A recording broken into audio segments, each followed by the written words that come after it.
નમસ્કાર મિત્રો, હું રાજેશ ભાસ્કર આપ સૌનું યુટ્યુબમાં આપણી આ ચેનલ પર સ્વાગત કરું છું. મિત્રો, આજે આપણે તારીખ 7 એપ્રિલ 2026ના કેટલાક મોસ્ટ ઇમ્પોર્ટન્ટ કરંટ અફેર અને અગાઉની પરીક્ષામાં પૂછાયેલા કેટલાક ઇમ્પોર્ટન્ટ પ્રશ્નો વિશે ડિટેલમાં ચર્ચા કરીશું, જે આપને આવનારી પરીક્ષા માટે ખૂબ જ ઉપયોગી સાબિત થશે. તો મિત્રો, આપ આ ચર્ચા સાથે જોડાઈ રહેજો અને વિડીયોને પહેલેથી લઈને છેલ્લે સુધી પૂરેપૂરો જોવાનો આગ્રહ રાખજો. તો ચલો મિત્રો, શરૂ કરીએ. શરૂઆત કરતા પહેલા જણાવી દઉં કે જો તમારે આપણી આ યુટ્યુબ ચેનલને સબસ્ક્રાઇબ કરવાનું બાકી હોય તો ચેનલને સબસ્ક્રાઇબ કરજો, નોટિફિકેશન બેલ આઇકોનને પ્રેસ કરીને. અને જો તમને વિડીયો પસંદ આવે તો વિડીયોને લાઇક કરજો, પરંતુ તમારા મિત્રો જોડે વિડીયોની લિંકને શેર કરવાનું ના ભૂલતા. તમે જે તે સોશિયલ મીડિયા એપ્લિકેશન વાપરતા હો એમાં અત્યારે જ શેર કરી દો આ વિડીયોની લિંકને. ચલો તો શરૂઆત કરીએ. સૌપ્રથમ જોઈશું અગાઉની પરીક્ષામાં પૂછાયેલા બંધારણના પ્રશ્નો, જેના જવાબો તમારે મને કમેન્ટ બોક્સમાં લખીને જણાવવાના છે. વિડીયોના લાસ્ટમાં જ્યારે હું તમને આ દરેક પ્રશ્નના જવાબ જણાવું ત્યારે તમારે ચેક કરવાનું છે કે તમે આપેલા પ્રશ્નોના જવાબમાંથી કેટલા પ્રશ્નોના જવાબ સાચા છે, અને જેટલા પણ પ્રશ્નોના જવાબ સાચા હોય એનો આંકડો તમારે કમેન્ટમાં લખવાનો છે કે 10માંથી આટલા સાચા. ડેઇલી જીકે ટેસ્ટમાં આપણે રોજ 10 પ્રશ્નો પૂછીએ છીએ, એમાંથી 5 પ્રશ્નો બંધારણના હોય છે. બાકીના જે 5 પ્રશ્નો છે એ ગુજરાતની ભૂગોળના છે. તો તમે તમારા આન્સર આપો નીચે કમેન્ટ બોક્સમાં, અને હું આજના કરંટ અફેરનો પ્રથમ પ્રશ્ન છે એની શરૂઆત કરું છું. પ્રથમ પ્રશ્ન છે, તાજેતરમાં લોકસભા દ્વારા આંધ્રપ્રદેશની એકમાત્ર રાજધાની તરીકે કોને જાહેર કરવામાં આવી છે? તો જવાબ આવશે અમરાવતીને. કોને? અમરાવતીને. તો લોકસભાએ આંધ્રપ્રદેશ પુનર્ગઠન અધિનિયમ 2014માં સુધારો કરીને અમરાવતીને રાજ્યની એકમાત્ર રાજધાની તરીકે જાહેર કરી છે. આ નિર્ણય સાથે અગાઉની 3 રાજધાનીવાળી યોજનાનો અંત આવ્યો છે, અને આ સુધારો 2 જૂન 2024થી પૂર્વવર્તી અસરો સાથે લાગુ થશે. રાજકીય ફેરફાર. અગાઉની જગનમોહન રેડ્ડી સરકારની 3 રાજધાનીની યોજના હતી, એટલે કે વિશાખાપટ્ટનમને વહીવટી રાજધાની, અમરાવતીને ધારાકીય અને કુર્નૂલને ન્યાયિક, એ રદ કરવામાં આવી છે. ઐતિહાસિક સંદર્ભ. 2014માં રાજ્યના વિભાજન પછી હૈદરાબાદ છે ને 10 વર્ષ માટે સંયુક્ત રાજધાની હતું. તમને ખ્યાલ હશે કે 2 જૂન 2014માં આંધ્રપ્રદેશમાંથી તેલંગાણા અલગ રાજ્ય બન્યું, અને એ વખતે જે હૈદરાબાદ હતું એ ભૌગોલિક દ્રષ્ટિએ જુઓ તો તેલંગાણામાં આવે, પરંતુ પહેલાં એ રાજધાની હતું કોનું? આંધ્રપ્રદેશનું. તો 10 વર્ષ માટે સંયુક્ત રાજધાની હતું. હવે સમયગાળો પણ પૂર્ણ થઈ ગયો છે. વિકાસની વાત કરીએ તો મુખ્યમંત્રી એન ચંદ્રબાબુ નાયડુના વિઝન મુજબ અમરાવતીને કૃષ્ણા નદીના કિનારે એક આધુનિક અને ગ્રીનફિલ્ડ રાજધાની તરીકે વિકસાવવામાં આવી રહી છે. આ ઉપરાંત એક અગત્યની બાબત જે પરીક્ષા માટે અગત્યની છે કે અમરાવતીમાં ભારતનું પ્રથમ ક્વોન્ટમ કોમ્પ્યુટર લોન્ચ કરવાની પણ જાહેરાત કરવામાં આવી છે. તો આ બાબત છે એ પણ તમે યાદ રાખજો. આંધ્રપ્રદેશની વાત આવે, તમને ખબર હોવી જોઈએ કે ભાષાને આધારે ગઠિત થનાર પ્રથમ રાજ્ય છે, અને આંધ્રપ્રદેશના જે ડેપ્યુટી સીએમ છે એમને જાપાનની કિંજેત્સુ જે કળા છે, માર્શલ આર્ટ, એમાં સામેલ કરવામાં આવ્યા છે. આંધ્રપ્રદેશે તમને ખ્યાલ હતો ભૂતકાળમાં જે national highway authority of India છે એને રોડ બનાવ્યા અને એમાં 4 ગિનીઝ રેકોર્ડ કર્યા હતા. આ ઉપરાંત મનુષ્યો અને વન્યજીવોની અથડામણ અટકાવવા માટે એક પ્રોજેક્ટ હનુમાન પણ લોન્ચ કરવામાં આવ્યો હતો.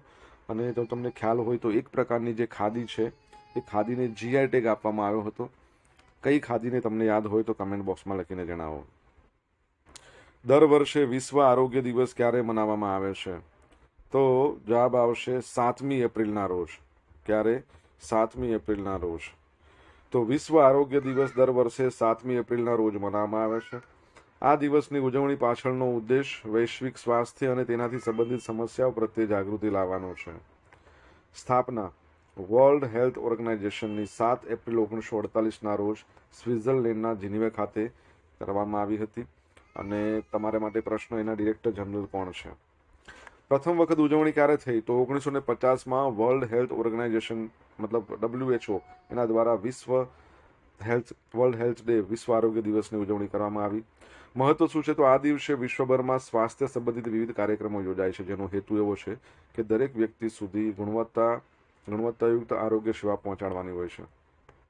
હાલમાં તમે જોશો તો WHO માં 193થી વધુ સભ્ય દેશો છે જેઓ આરોગ્ય ક્ષેત્રે સાથે મળીને કામ કરી રહ્યા છે. આ વર્ષની 2026ની થીમ છે together for health, stand with science. સ્વાસ્થ્ય માટે સાથે રહો, વિજ્ઞાનની સાથે ઊભા રહો. વર્લ્ડ હેલ્થ ઓર્ગેનાઇઝેશનની વાત કરીએ તો એના મુખ્ય વૈજ્ઞાનિક છે જેરેમી ફરાર. આ ઉપરાંત તમને ખબર હોવી જોઈએ કે વર્લ્ડ હેલ્થ ઓર્ગેનાઇઝેશન અને આપણા ભારતનું આયુષ મંત્રાલય છે એમણે બંને જોડે મળીને જામનગરની અંદર global centre for traditional medicine એની સ્થાપના કરી છે, તો એ પણ યાદ રાખજો. અશ્વિની ભીડે બીએમસીના પ્રથમ મહિલા કમિશનર. આઈએસ અધિકારી છે અશ્વિની ભીડે. 1 એપ્રિલ 2026થી બીએમસી બૃહન મુંબઈ મ્યુનિસિપલ કોર્પોરેશનના કમિશનર તરીકે કાર્યભાર સંભાળીને ઇતિહાસ રચ્યો છે અને તેઓ પ્રથમ મહિલા છે જેમણે આવો કાર્યભાર સંભાળ્યો હોય. મુંબઈ મેટ્રો પ્રોજેક્ટ હતો અને એમાં તેમના ફાળા બદલ એમને metro woman of the Mumbai તરીકે ઓળખવામાં આવે છે. 1995ની બેચના આઈએસ અધિકારી છે. અગાઉ તેઓ મુખ્યમંત્રી કાર્યાલયમાં અધિક મુખ્ય સચિવ તરીકે કાર્યરત હતા અને તેઓ નિવૃત્ત કમિશનર ભૂષણ ગગરાણીનું સ્થાન લેશે. બરાબર છે. તમને ખબર છે ભારતની અંદર પ્રથમ જે મ્યુનિસિપલ કોર્પોરેશન છે એ કઈ જગ્યાએ બનાવવામાં આવી હતી? તમને ખ્યાલ હોય તો કમેન્ટમાં લખજો. મિત્રો, વિડીયો પસંદ આવ્યો હોય, ભણવાની મજા આવી હોય તો વિડીયોને લાઇક કરો, તમારા મિત્રો જોડે વિડીયો લિંકને શેર કરો. આપણી બંને યુટ્યુબ ચેનલ રાજેશ ભાસ્કર 2ને સબસ્ક્રાઇબ કરો, નોટિફિકેશન બેલ આઇકોનને પ્રેસ કરીને. જો તમારે ડેલી કરંટ અફેરની પીડીએફ જોઈતી હોય તો આપણી ટેલિગ્રામ ચેનલ છે એને જોઈન કરી લો. ડેલી કરંટ અફેરની પીડીએફ તમને અહીંયા મળશે, સાથે તમને પોલ્સ પણ રમવા મળશે. ઇરેનાના 2025ના અહેવાલ મુજબ પુનઃપ્રાપ્ય ઉર્જા ક્ષમતામાં ભારતનો વૈશ્વિક ક્રમ કયો છે? તો ભારત 3જા નંબર પર છે. કયા નંબર પર છે? 3જા નંબર પર છે. તો ઇન્ટરનેશનલ રિન્યુએબલ એનર્જી એજન્સી છે એના તાજેતરના આંકડા મુજબ વર્ષ 2025માં ભારત વિશ્વના 3જા સૌથી મોટા પુનઃપ્રાપ્ય ઉર્જા બજાર તરીકે ઉભરી આવ્યું છે. ટોચના 3 લીડર્સની વાત કરીએ તો ચાઇના નંબર 1 પર, સેકન્ડ નંબર પર યુએસ છે અને ભારત 3જા નંબર પર છે. મુખ્ય હાઇલાઇટ્સ જોઈ લઈએ. કુલ ક્ષમતા. તો 2025માં ભારતની કુલ સ્થાપિત ક્ષમતા 250.5 ગીગાવોટે પહોંચી છે. 2023માં 175.9 ગીગાવોટ હતી. વાર્ષિક વૃદ્ધિ. ભારતે એક જ વર્ષમાં આશરે 45 ગીગાવોટની ક્ષમતા ઉમેરી છે. સૌર ઉર્જા. આ વૃદ્ધિમાં સૌર ઉર્જાનો સૌથી મોટો ફાળો છે, જેમાં 2025માં 37 ગીગાવોટનો વધારો થયો છે. ચીન પછી સૌર ઉર્જાના વિસ્તરણમાં ભારત સેકન્ડ નંબર પર છે. પવન અને જળ ઉર્જાની વાત કરીએ તો 6.3 ગીગાવોટનો વધારો થયો છે. બરાબર છે, પવન ઉર્જાની અંદર. અને જળ ઉર્જા હાઇડ્રો પાવરની વાત કરીએ તો 52 ગીગાવોટથી વધીને 56 ગીગાવોટ થઈ ગઈ છે. બરાબર. રિસન્ટલી તમને ખબર હોય તો આપણે ભણ્યા હતા કે વિશ્વના સૌથી પ્રદૂષિત દેશોની અંદર પાકિસ્તાન નંબર 1 પર હતું, ભારત 6ઠ્ઠા નંબર પર હતું. આ ઉપરાંત ગ્લોબલ ટેરરિઝમ ઇન્ડેક્સ આવે એમાં પણ પાકિસ્તાન નંબર 1 પર હતું. ભારત કયા નંબર પર હતું તમને ખ્યાલ હોય તો તમે કમેન્ટ બોક્સમાં લખીને જણાવી શકો છો. આર્ટિમસ 2 મિશન હેઠળ અવકાશ યાત્રીઓ કેટલા દિવસની ચંદ્ર યાત્રા કરશે? તો જવાબ આવશે તેઓ 10 દિવસની ચંદ્ર યાત્રા કરશે. ઓલરેડી મિશન પર નીકળી ગયા છે અને થોડા દિવસમાં પાછા આવી જશે. તો નાસા દ્વારા 1 એપ્રિલના રોજ આર્ટિમસ 2 મિશન લોન્ચ કરવામાં આવ્યું છે. 1972માં એપોલો 17 પછી પૃથ્વીની નીચલી ભ્રમણ કક્ષા છે ને, જેને આપણે લો અર્થ ઓર્બિટ કહીએ, એની બહાર જનારું પ્રથમ માનવ મિશન હશે. આ ઐતિહાસિક 10 દિવસની મુસાફરીમાં 4 અવકાશ યાત્રીઓ ચંદ્રની આસપાસ પરિક્રમા કરી પૃથ્વી પર પરત આવશે. જો યાદ રાખજો, અહીંયા આર્ટિમસ 2 મિશનની વાત ચાલી રહી છે. આર્ટિમસ 1ની વાત કરીએ, બરાબર છે, આર્ટિમસ 1 તો 2022માં લોન્ચ થયું હતું. અને આર્ટિમસ 3 છે એ એવું કહેવાય છે કે 2027ના મિડમાં અથવા તો એન્ડમાં લોન્ચ થશે, જેમાં મનુષ્યો ચંદ્ર પર ફરતી જવાના છે. આ મિશન માટે નાસાના સૌથી શક્તિશાળી રોકેટ સ્પેસ લોન્ચ સિસ્ટમ અને ઓરિયન સ્પેસક્રાફ્ટનો ઉપયોગ કરવામાં આવ્યો છે. આ મિશનમાં રીડ વાઇઝમેન, વિક્ટર ગ્લોવર, ક્રિસ્ટિના કોચ અને જેરેમી હેન્સનનો સમાવેશ છે.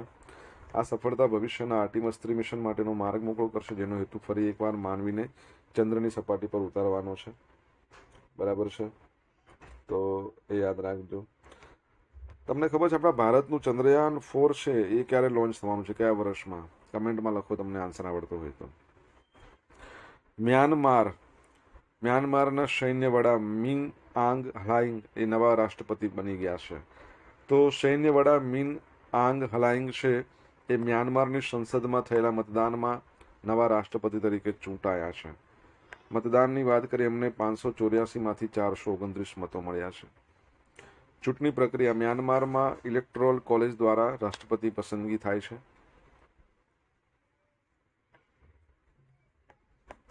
જેમાં સંસદના સભ્યો મતદાન કરે છે. સૌથી વધુ મતો મેળવનાર નિમણૂકમાં કેવું હોય કે સૌથી વધુ જેને મત મળે રાષ્ટ્રપતિ બને, જ્યારે અન્ય 2 ઉમેદવારો ઉપરાષ્ટ્રપતિ બને. મહત્વ, આ ચૂંટણી મ્યાનમારના રાજકારણમાં સૈન્યનું વર્ચસ્વ વધુ મજબૂત બન્યું છે. મ્યાનમારની વાત કરીએ, એની કરન્સી મ્યાનમાર ક્યાટ છે. તમારા માટે પ્રશ્ન, એની કેપિટલ કઈ છે? ખબર હોય તો તમે કમેન્ટ બોક્સમાં લખીને જણાવી શકો છો. સોશિયલ મીડિયાના માધ્યમથી તમે મારી સાથે કનેક્ટ રહી શકો છો. આપણું ઇન્સ્ટા આઈડી છે rajesh.i.bhaskar, ફેસબુક આઈડી છે RI ભાસ્કર, અને ટેલિગ્રામ ચેનલ છે આપણી રાજેશ ભાસ્કર. અહીંયા તમને ડેલી કરંટ અફેરની PDF મળશે અને પોલ્સ રમવા મળશે. જો ભણવાની મજા આવી હોય તો વિડીયોને લાઇક કરો, તમારા મિત્રો જોડે વિડીયોની લિંકને શેર કરો, ચેનલ સબસ્ક્રાઇબ કરવાની બાકી તો સબસ્ક્રાઇબ કરો નોટિફિકેશન બેલ આઇકોનને પ્રેસ કરીને. તાજેતરમાં કઈ સંસ્થાએ શિક્ષણ મંત્રાલય દ્વારા ડીમ્ડ યુનિવર્સિટીનો દરજ્જો, કઈ સંસ્થાને આ દરજ્જો આપવામાં આવ્યો છે ડીમ્ડ યુનિવર્સિટીનો? તો જવાબ આવશે NCERT, national council of education research and training. તો ભારતનું શિક્ષણ મંત્રાલય છે, એમણે યુનિવર્સિટી ગ્રાન્ટ કમિશનની ભલામણોને આધારે national council of education research and ટ્રેનિંગની એને ડીમ્સ ટુ બી યુનિવર્સિટીનો દરજ્જો આપ્યો છે. અને આ નિર્ણયનો મુખ્ય હેતુ શાળાકીય શિક્ષણના ક્ષેત્રમાં સંશોધન ક્ષમતાને મજબૂત કરવાનો, શૈક્ષણિક નવીનતાને પ્રોત્સાહન આપવાનો છે. મુખ્ય મુદ્દાઓ અને અસરો. શૈક્ષણિક વિસ્તાર. આ નવા દરજ્જા સાથે NCERT હવે પોતાના ડોક્ટરલ પ્રોગ્રામ, PhD, સંશોધન ડિગ્રીઓ અને નવીન શૈક્ષણિક અભ્યાસક્રમમાં શરૂ કરી શકશે. અભ્યાસક્રમો. NCERTની વાત કરીએ, 1961માં સ્થપાઈ. NCERT કેન્દ્ર અને રાજ્ય સરકારોને શાળાકીય શિક્ષણમાં ગુણાત્મક સુધારણા માટેની સલાહ આપે છે. અને NCERTના અધ્યક્ષ તમને ખબર છે કોણ છે? તમને ખ્યાલ હોય તો આપણે રિસન્ટલી ભણ્યા હતા, સુપ્રીમ કોર્ટ છે ને, એમના દ્વારા NCERTની ઝાટકણી કરવામાં આવી હતી. રિસન્ટલી એવું થયું કે ધોરણ 8ની સામાજિક વિજ્ઞાનની જે પુસ્તક હતું એમાં એક ચેપ્ટર હતું 4થા નંબરનું, જેમાં એવું દર્શાવવામાં આવ્યું હતું કે ભારતની અંદર સુપ્રીમ કોર્ટ શેમાં કૌભાંડ ચાલી રહ્યું છે, કેસોનો બેકલોગ થઈ ગયો છે. એટલે સુપ્રીમ કોર્ટ એમની ઝાટકણી કરી દીધી કે તમે આવું કઈ રીતે કહી શકો, આની અસર શું પડશે વિદ્યાર્થીઓ પર. એટલે પુસ્તકો પાછી ખેંચવામાં આવી હતી. બરાબર છે. હવે આ ફેરફારથી શાળાકીય શિક્ષણ અને ઉચ્ચ શૈક્ષણિક સંશોધન વચ્ચેનું અંતર ઘટશે. તે શિક્ષકોની તાલીમ અને અભ્યાસક્રમોમાં નવીનતા લાવવાની સંસ્થાકીય ક્ષમતામાં વધારો કરશે. ઓકે. ભારતીય રેલવેમાં 1236 કરોડના કવચ અને સંચાર પ્રોજેક્ટની મંજૂરી. રેલવે મુસાફરોની સુરક્ષા વધારવા, ટ્રેનોની અથડામણ રોકવા માટે ભારતીય રેલવેએ મહત્વના પ્રોજેક્ટને મંજૂરી આપી છે. ટોટલ ખર્ચ 1236 કરોડ. સધર્ન રેલવેમાં જુઓ તો તમિલનાડુ અને કેરળના રૂટ પર અત્યાધુનિક કવચ વર્ઝન 4.0 તૈનાત કરવામાં આવશે. સેન્ટ્રલ રેલવેમાં મુંબઈ અને નાગપુર જેવા વિભાગમાં 2250 કિલોમીટરના રૂટ ઉપર ઓપ્ટિકલ ફાઇબર નેટવર્ક નાખવામાં આવશે. વેસ્ટર્ન રેલવે ગુજરાતમાં રાજકોટ અને ભાવનગર એ વિભાગમાં 1653 કિલોમીટરના રૂટ પર ફાઇબર નેટવર્ક પૂર્ણ કરવામાં આવશે. આનો ઉદ્દેશ શું છે? કવચનો રેલવે દુર્ઘટનાઓ અટકાવી અને સંચાર નેટવર્કને વધુ મજબૂત કરવું. રેલવેની વાત આવી છે, તમને ખબર છે, અને કવચની તે આપણે ભણ્યા હતા થોડા સમય પહેલા. ગુજરાતમાં 2 રૂટ હતા જેમાં કવચ 4.0 ઇન્સ્ટોલ કરવામાં આવ્યું હતું. કયા 2 રૂટ હતા તમને? ચલો હું કિલોમીટર કહી દઉં. 96 કિલોમીટરનો રૂટ હતો. હવે તો તમે કહો, જો આન્સર આવડતો હોય તમને તો તમે કમેન્ટ બોક્સમાં લખીને જણાવી શકો છો. હવે મિત્રો જોઈશું અગાઉની પરીક્ષામાં પૂછાયેલા બંધારણના પ્રશ્નો. પહેલો પ્રશ્ન, લોક સેવા આયોગના કાર્યોની વિગત કયા આર્ટિકલમાં આપવામાં આવી છે ભારતના બંધારણના? તો ભારતના બંધારણનો આર્ટિકલ 320 છે, એમાં લોક સેવા આયોગના કાર્યોની વિગતો UPSC. બરાબર છે. રિસન્ટલી તમને ખબર હોય તો યુપીએસસી દ્વારા ગુજરાત ક્યાં રાજ્યોને પણ જણાવવામાં આવી દીધું, દરેક રાજ્યોને, કે તમારે જો ડીજીપીનું નિમણૂક કરતા હોય એમાં તમે ડિલે કરો, બરાબર છે, તો તમારે સુપ્રીમ કોર્ટની મંજૂરી લેવી પડે. 3 મહિના પહેલાં ડીજીપી નિવૃત્ત થવાના હોય 3 મહિના પહેલાં તમારે જણાવવું પડશે, એટલે કે નામો આપવા પડશે. ભારતમાં પ્રથમ મહાનગરપાલિકાની સ્થાપના, જો એક પ્રશ્નનો જવાબ તો અહીંયા જ આવી ગયો, મદ્રાસ. કયા બંધારણીય સુધારા દ્વારા લોકસભાની મુદત 5 વર્ષથી બદલાઈને 6 વર્ષ કરવામાં આવી? તો 42મા નંબરનો બંધારણીય સુધારો 1976માં આવ્યો હતો, જેને મિની બંધારણ પણ કહેતા હતા. તો એમાં લોકસભાની મુદત 5 વર્ષથી બદલી 6 વર્ષ કરવામાં આવી. અને 44મા નંબરનો બંધારણ સુધારો હતો, જે 1978માં આવ્યો, એમાં પાછું એઝ ઇટ ઇઝ કરી દેવામાં આવ્યું, એટલે કે 6 વર્ષથી 5 વર્ષ. કેન્દ્રીય સૂચના આયોગની રચના ક્યારે કરવામાં આવી હતી? એટલે 2005માં. ઓકે. લોકસભામાં હાલ અનુસૂચિત જાતિ અને જનજાતિમાં કુલ કેટલી બેઠકો અનામત છે? 131. હવે મિત્રો જોઈશું અગાઉની પરીક્ષામાં પૂછાયેલા ગુજરાતની ભૂગોળના પ્રશ્નો. ચીડના વૃક્ષના રસમાંથી નીચે પૈકી શું બનાવવામાં આવે છે? ટર્પેન્ટાઇન. લીલીના ઘેર શબ્દ આમાંથી કોની સાથે જોડાયેલો છે? ચોરવાડ સાથે જોડાયેલો છે. દાંતીવાડા બંધ કઈ નદી પર બાંધવામાં આવ્યો છે? બનાસ નદી. ઉત્તર ગુજરાતની સૌથી લાંબી નદી, ગુજરાતની સૌથી લાંબી નદી સાબરમતી, અને સૌરાષ્ટ્રની સૌથી લાંબી નદી ભાદર. ગુજરાતમાં સૌપ્રથમ સૂર્યોદય ક્યાં થાય છે? દાહોદ જિલ્લાના ગરબાડા તાલુકાના પાટા ડુંગરી ખાતે. વૌઠા શાના માટે જાણીતું છે? 7 નદીઓના સંગમ માટે. બરાબર છે. હા, સા, મે, મા, વા, ખા, શે, હાથમતી, સાબરમતી, મેસવો, માઝમ, વાત્રક, ખારી અને સેઢી. ધોળકા તાલુકો, અમદાવાદ જિલ્લો. ગઈકાલે પૂછેલા પ્રશ્નનો જવાબ જોઈએ. મે 2026માં બ્રિક્સ વિદેશ મંત્રીઓની બેઠકનું આયોજન દિલ્હી કરશે, કેમ કે ભારત પાસે અધ્યક્ષતા છે. ખેલો ઇન્ડિયા ટ્રાયબલ ગેમ્સ 2026માં કયું રાજ્ય ઓવરઓલ ચેમ્પિયન બન્યું છે? તો કર્ણાટક બન્યું છે. પહેલી વખત આયોજન થયું છત્તીસગઢમાં. હવે મિત્રો આજે પૂછેલા પ્રશ્નોના જવાબ જોઈ લઈએ. પહેલો પ્રશ્ન શું પૂછ્યો હતો કે રિસન્ટલી આંધ્રપ્રદેશની એક ખાદી છે જેને જીઆઈ ટેગ આપવામાં આવ્યો છે. પોંડુરુ ખાદી કહેવાય છે ને. શું કહેવાય છે? પોંડુરુ ખાદી. સેકન્ડ નંબરનો પ્રશ્ન, વર્લ્ડ હેલ્થ ઓર્ગેનાઇઝેશનના ડિરેક્ટર જનરલનું નામ શું છે? તો ટેડ્રોસ અધનોમ. ત્રીજા નંબરનો પ્રશ્ન શું હતો? ભારતમાં પ્રથમ મ્યુનિસિપાલિટી અથવા તો મહાનગરપાલિકા ક્યાં બનવામાં આવી હતી? તો મદ્રાસમાં.